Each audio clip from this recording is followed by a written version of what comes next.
we are going to do, how we are going to market that, how we are going to do this and that. We hope that we get getting enough fund and we raise enough fund in order to run the program.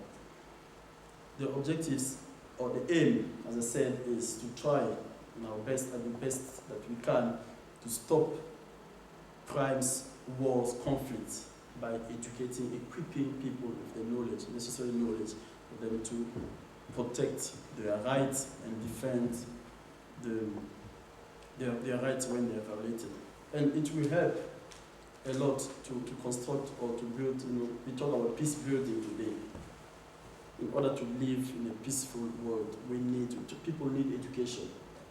I was somewhere in a meeting, someone was talking about in the UK, how people, they say government should not be following what people say. If the population say, no, you don't want strangers here in this country, then you follow them, you don't follow them. People need to be educated, for example, to understand what the law of immigrations and this are about. The laws are set there. There is one point I wanted to touch or talk about, but I went to otherwise. The law is there for us. We see a police officer, we know, we must know that they are there for us. The law enforcement are there to enforce the law. The law must be there in the society. The first law is written in our conscience. So I would like to come back a little bit in that. We talk about human rights. We can't understand the importance of human rights if we don't go back to that notion of how the law, how it works, where it comes from, and why do we need it in our societies. One person has been put there, and another one, our forefathers or ancestors, when they were there, few of them, they meet somewhere in a village, they become a group of people that we develop together some ways of living, but then they had to set up something, to put something that was called law in order to regulate their relations, the way they were getting married, the way they were living, and other things, the way they trade. So we have, like today, we have commercial law, we have the family law, we have this and that. So the law is there just to regulate things. So the first, as I said, the first law is written in our conscience. But the law enforcement just comes sometime when you see a police officer coming arresting someone who has just drove across passing the red traffic light. First, when you go and pass the red traffic light, you know the danger that is awaiting. You can get killed, and you can kill other people. So it is the first law is written in our conscience. I want to talk about the conscience. There's something very, very complicated about the law. Talk about physics. I did some of the physics. Talk about chemistry. All are physical things. But when we want to talk about law, it's very, very difficult because there we engage things that we cannot see. Conscience. We talk about the conscience, we talk about faith, we talk about trust, we talk about, things that we cannot see. That's why I say the first law is in our heart, in our conscience. And it is not easy. Bad, good, bad, wrong. When we touch them, they totally leads us to the philosophical field. We start thinking of what is good, what is bad, what is wrong. So we need, I thought I would have some time. I'm just looking at some people who say they believe in living early. To talk a little bit about that, because if you see violations, you see things that are going around, and even the way people's behavior and attitude has changed in this today's world, it's just because of they have maybe mistakenly believed in some theories or some ideas that have not been good. We have some examples. We will be tackling this point as well.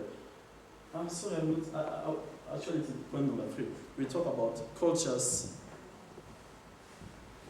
law. Oh, I don't know, that video is not living. I want to go to number 2 and number 3. How they interact, cultures and things. During the Second World War, the Germans, killing the Jewish. You know, at the base, I had something when reading the story. They believed in something. They believed at that time the Darwinian theory. We were talking about the natural selection. That the strongest could survive. So those things, I will not be talking really, taking a lot of your time in this thing, but just to remind you, the doctrines, there are some harmful theories and things that people believe, like the rape in Congo, the rape in other countries. When you read the story, they tell you there is a certain belief somewhere there. The soldiers must do that in order to get some mystical powers and things, must rape women.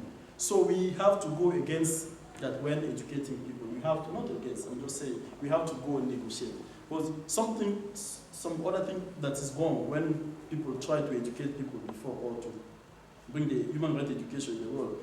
They think it's about teaching, that you'll be standing and lecturing. No, it's about going and using methodology that will help people to understand, to interact and participate. You ask them their problems. And the law, the human rights law, the books and syllabus and document materials we will be developing, we will be adapting them according to the country's problems. Because each country has a different kind of problem.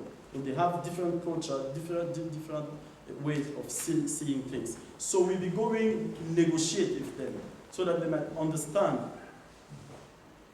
what they will find good to keep and what they must let go. In Asia, for example, I have my friend here one day talked about honor killing.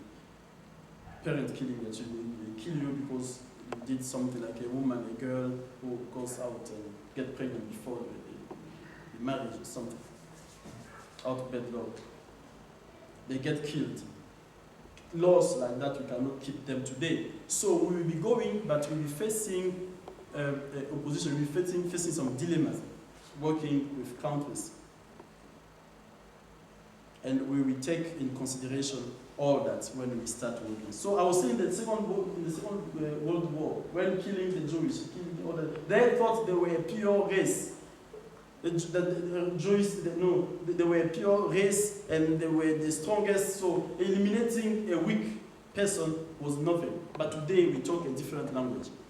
Today the strongest will not crush the poor or the weak and go free. Because we have the human rights law that is there in place. All human beings are born free and equal. And all is about respect, dignity, and equality. Those three aspects we do, and we try to keep them along the way. Equality, we are all born free. No one is allowed to kill or to end the life of another person. No one is allowed to do that. So we have things to keep and to see, analyze rigorously and analyze theories and things that are taking people, helping people to commit violations of human rights. How to control the power. People who are in power say, I'm in power, I will crush, I will kill. People how to control the power. All that will be we will be getting all the information in this course for those who will engage in it. So how is it done to control the power and